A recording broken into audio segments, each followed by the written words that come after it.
اصل مقصد کیا ہے؟ اسکول بند کر دینا یا وہاں پہ صرف تقاریر کر دینا، وہ بھی اس مسئلے کا حل نہیں ہے۔ ہمیں اپنی ذمہ داریاں ادا کرنی ہوں گی، ہر شخص کو اپنی ذمہ داری ادا کرنی ہوگی۔ اگر کوئی شخص غلط ہے تو سب سے پہلے خود کو ٹھیک کرے، اور ٹھیک کرنے کے بعد دوسروں کو ٹھیک کرنے کی کوشش کرے۔ ہم یہ سوچ کر کہ یہ معاشرہ کرپٹ ہے، یہ سسٹم کرپٹ ہے، ہم اپنے آپ کو اس بری الذمہ نہیں کر سکتے۔ تو ہمیں اس حوالے سے ورک کرنا ہے۔ جو قائد اعظم کا فرمان تھا، کام کام کام اور صرف کام، ایمان، اتحاد اور تنظیم، یعنی ایمان یعنی اپنے اندر سے کرپشن کو نکالیں، آنیسٹی پیدا کریں، اتفاق لے کے آئیں، اگر ڈفرینس آف اوپینین ہے بھی تو برداشت کریں اور کوشش کریں صحیح کو صحیح کہنا سیکھیں، صرف انا کی بنیاد پر ہم لوگ ضد نہ کریں۔ اور تنظیم کا مطلب ہے کہ ہم ایک منظم طریقے سے لانگ ٹرم پالیسی کے تحت کسی بھی آئیڈیا کو ہم امپلیمنٹ کر سکیں۔ تو اس حوالے سے ہمیں کام کرنا چاہیے، جو آج کل انفارچونیٹلی نہیں ہو رہا۔ اسی وجہ سے کئی جگہوں پر ہمیں پوری دنیا میں شرمندگی کا سامنا ہے۔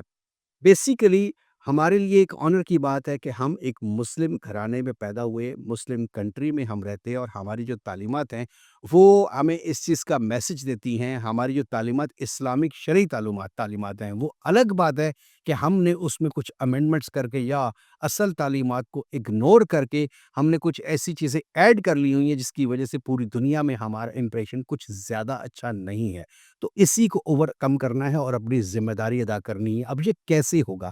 کسی کو بارش کا پہلا قطرہ بننا ہی ہے۔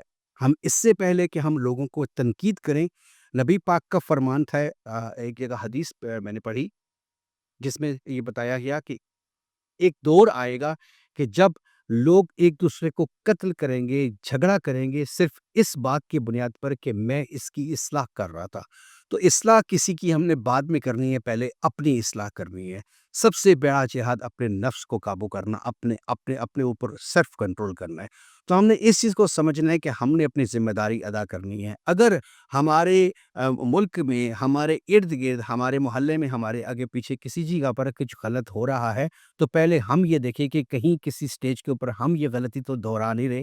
تو یہ ہمیں اپنی ذمہ داری ادا کرنی ہے، اور پھر اس کو باقاعدہ دلیل کے ساتھ، آرگیومنٹس کے ساتھ اس کو ٹھیک کرنے کی کوشش کرنی ہے۔ جھگڑا کسی مسئلے کا حل نہیں ہوتا۔ جب دلیل ختم ہوتی ہے تو جھگڑا شروع ہو جاتا ہے، اور ہمارے پاس دلائل نہیں ہوتے جس کی وجہ سے ہم جھگڑے کی طرف جاتے ہیں۔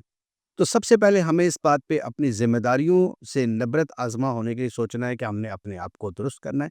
پھر اس کے ساتھ ساتھ اپنی ذمہ داریوں کی بات کرنی ہے کہ ہم نے اپنی اولاد کو کی پرورش کیسے کرنی ہے کہ جو اس قوم کا، اس ملک کا مستقبل ہے۔ کیا ہم ان کو آوارہ تو نہیں بنا رہے؟ کیا ہم آنے والی ٹیکنالوجی سے لڑنے کے لیے اپنی قوم کو تیار کر رہے ہیں؟ اس میں ہماری ذمہ داری تربیت کی حد تک ہے، گورنمنٹ کی ذمہ داری میکنزم کی حد تک ہے۔ ہمارا ایجوکیشن سسٹم اگر کہیں پر خامی ہے، کاروبار بن کے رہ چکا ہے، تو ہم نے اس کو کیسے درست کرنا ہے۔ ٹیکسز کے حوالے سے اگر ہم ٹیکس چور ہے تو ہمیں گورنمنٹ کو ٹیکس پے کرنا ہے، لیکن گورنمنٹ اگر ٹیکس لیتی ہے تو گورنمنٹ اگر اس کو ویلفیئر کے لیے استعمال نہیں کرتی، تو ہم نے اس کو بھی ایک میکنزم بنانا ہے۔ یہ سسٹم آج سے نہیں ہے، جب سے پاکستان بنا ہے تب سے یہ سلسلہ چلا آ رہا ہے۔ تو آج اس دور میں جو اس وقت حکمران ہیں، تو وہ ظاہر ہے 20 30 40 50 سال پہلے اس ملک کے بچے ہی تھے۔ تو ان کی تربیت کیسی ہوئی، اور اس وقت وہ یہی کہتے تھے حکمران ہمارے کرپٹ ہے یا نالائق ہے۔ تو آج یہی بچے جب حکمران بن رہے تو وہی چیز اگر ریپیٹ کریں گے تو غلطی ہم بھی کہیں نہ کہیں کر رہے ہیں۔ تو ہمیں اس کو بھی اوور کم کرنا ہے۔ اس کے ساتھ ساتھ اپنے ایجوکیشن سسٹم کو بہتر بنانا ہے، اخلاقیات کو بہتر بنانا ہے۔ جو ہمارا دین و دین اسلام ہمیں دس دیتا ہے اپنے اخلاقیات کو، کہ اپنی عبادات کے ساتھ ساتھ سب سے پہلے اپنے معاملات کو درست کیا جائے۔ ہم اس وقت سب سے بڑی، جو ملک کی اگر قوم کی بات کریں تو اس وقت سب سے بڑی دہشت گردی کا جو شکار ہیں وہ 5th جنریشن وار کے حوالے سے ہے، کہ ہمیں آپس میں لڑایا گیا ہے، ہمیں اپنی لا انفورسمنٹ ایجنسیز کے حوالے سے ہمیں لڑایا گیا ہے، ہمیں باقاعدہ ایک منظم طریقے سے ہمیں اپنی ایجنسیز کے خلاف کیا گیا ہے۔ ہمیں ملک و قوم کا اچھا چہرہ ڈیولپ کرنا ہے، اسٹرانگ چہرہ دنیا کے سامنے ایک امیج بنانا ہے۔ اگر کہیں پر کچھ خامیاں ہیں بھی تو اس کو ہم نے نہ صرف چھپانا ہے بلکہ اپنے طور سے اس کو امپروو کرنے کی کوشش کرنی ہے، بجائے اس کے کہ ہم کسی بھی سوشل میڈیا فورم یا کسی بھی فورم پر بیٹھ کر ہم اس کی تنقید کریں اور دنیا کو مذاق کرنے کا بہانہ بنائیں، کیونکہ ہماری اس تنقید سے فائدہ کوئی نہیں ہونا، لیکن دنیا ضرور تماشا دیکھے گی۔ اگر کچھ آپ نے کرنا ہے تو ان کو برا کہنے کی بجائے آپ کوئی عملی اقدام اٹھائیں، اور عملی اقدام کے لیے سب سے پہلے آپ کو اصلاح شروع کرنی ہوگی، خود سے شروع کرنی ہوگی، خود کو اس قابل بنائیں۔ آپ جب بھی کسی کو تنقید کرتے ہیں تو اس کا مطلب ہے کہ آپ وہ خود کچھ نہیں کر سکتے ہیں، اسی لیے آپ تنقید کرتے ہیں۔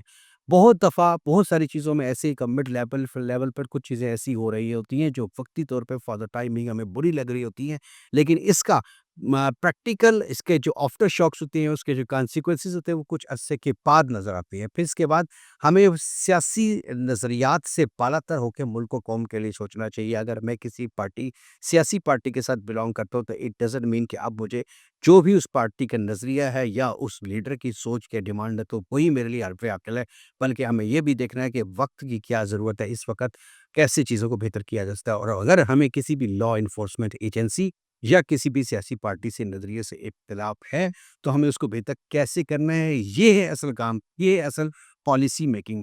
یاد رکھیے گا، کامیابی کے لیے ٹاپ ہمیشہ خالی رہتا ہے، تو ہمیں نیچے سب کے پیچھے ایک لائن میں لگنے کی ضرورت نہیں ہے کہ یہ ہٹیں گے تو مجھے راستہ ملے گا، بلکہ اتنی محنت کریں کہ ہم ٹاپ پہ پہنچے اور پورے ملک و قوم کا نام پوری دنیا میں روشن کریں۔ تو ہمیں اس چیز کو سمجھنا چاہیے کہ یہ جو 23 مارچ کی چھٹی آتی ہے تو ہمیں صرف چھٹی میں صرف سو کے اس کو نہیں منانا، جھنڈے لگا کے یا ون ویلنگ کر کے اس کو نہیں منانا، بلکہ ہم نے اس چیز کو سمجھنا ہے کہ یہ ہماری رسپانسبلٹیز کا دن ہے، کہ ہمیں کس مقصد کے لیے، کس ٹارگٹ کے لیے یہ دن دیا گیا تھا۔ ان لوگوں سے پوچھیں جن لوگوں کے پاس آزادی نہیں ہے، جن لوگوں کے پاس پوسز نہیں ہے، وہ بے یارو مددگار کھلے آسمانوں تلے پڑے ہیں اور ظلم و ستم سہ رہے ہیں اور انتظار کر رہے ہیں اپنی موت کا، اپنے انتظار کر رہے ہیں، لائن میں لگے کہ کس وقت کون سی گولی، کون سا بارود ان کے اوپر آئے اور وہ اس دنیا سے چلے جائیں۔ تو بے یارو مددگار ہے، تو ہمیں شکر کرنا ہے اس حوالے سے۔ ہاں، جہاں پر خامی ہے، اگر ہمارا کسی بھی ادارے سے، کسی بھی چیز سے اگر اختلاف ہے تو اس کو بہتر کرنے کی کوشش کرنی ہے۔ ہم سب نے مل کر اپنی پازیٹیو ایکٹیویٹیز کے ذریعے مطلب پازیٹیو چہرہ سامنے لانا ہے۔ کہیں نیگیٹیوٹی ہے تو اس کو امپروو کرنے کی کوشش کرنی ہے اور اس کی پریکٹیکل اسٹریٹجی کرنی ہے۔ صرف سوشل میڈیا یا میڈیا کے اوپر بیٹھ کر اگر ہم صرف اور صرف شور بچانا اور ہم یہ ایک ایوارڈ لینے کی کوشش کرتے ہیں کہ یہ ایک غلط چیز تھی، میں نے صرف ہائی لائٹ کی اور میں چیز یہ ہوں، تو میرا خیال ہے یہ کسی بھی صورت درست نہیں ہے۔ اگر ہو سکتا ہے آپ اس نظریے کے حوالے سے جس کو آپ درست کہہ رہے ہیں، وہ ہو سکتا ہے آپ عقلی طور پہ، شعوری طور پہ آپ وہ غلط ہوں، لیکن اب جذباتی طور پر ہو کر یہ بات کر رہے ہو کہ ایسے نہیں، ایسے ہونا چاہیے تھا، تو لازمی نہیں کہ آپ صحیح ہوں، لیکن ہمیں ذاتی مفادات کو چھوڑ کے، ذاتیات کو چھوڑ کے ہمیں اس کو بہتر کرنے کی کوشش کرنی ہوگی۔ 23 مارچ 1940 کو جو ریزولوشن پاس کی گئی تھی، جو اس کا تھیم تھا، جو اس کا ویژن تھا، ہمیں اس کو پریکٹیکلی طور پہ سوچنے سمجھنے کی ضرورت ہے۔ اس میں ہم سب کا کردار، خاص طور پہ اساتذہ اور والدین کا کردار بہت ضروری ہے، جنہوں نے آنے والی جنریشن کو ایک میسج دینا ہے تاکہ ہم پوری دنیا کے سامنے ایک مضبوط قوم بن کر ابھریں، اور انشاءاللہ ہم بہت جلد کوئی بھی قوم ہوتی ہے وہ اس پروسیس سے گزر کر ہی کندن بنتی ہے، تو ہم اس پروسیس سے گزر رہے ہیں اور بہت سارا گزر چکے ہیں، تو انشاءاللہ ہوپ فار دی بیسٹ۔ انشاءاللہ ہمیں امید ہے اللہ پاک کی خاص مہربانی سے، ہماری کوششوں کاوشوں سے اگر ہم نے سنسیئر ہو کے جس دن سوچنا شروع کر دیا، کیونکہ ہماری اسلامی تعلیمات بھی یہی ہیں، تو ہم انشاءاللہ تعالیٰ بہت جلد ایک ابھرتا ستارہ بن کے پوری دنیا کے ساتھ سامنے آئیں گے۔ اسی پیغام کے ساتھ اجازت دیجیے، پھر ملاقات ہوگی۔ اللہ حافظ۔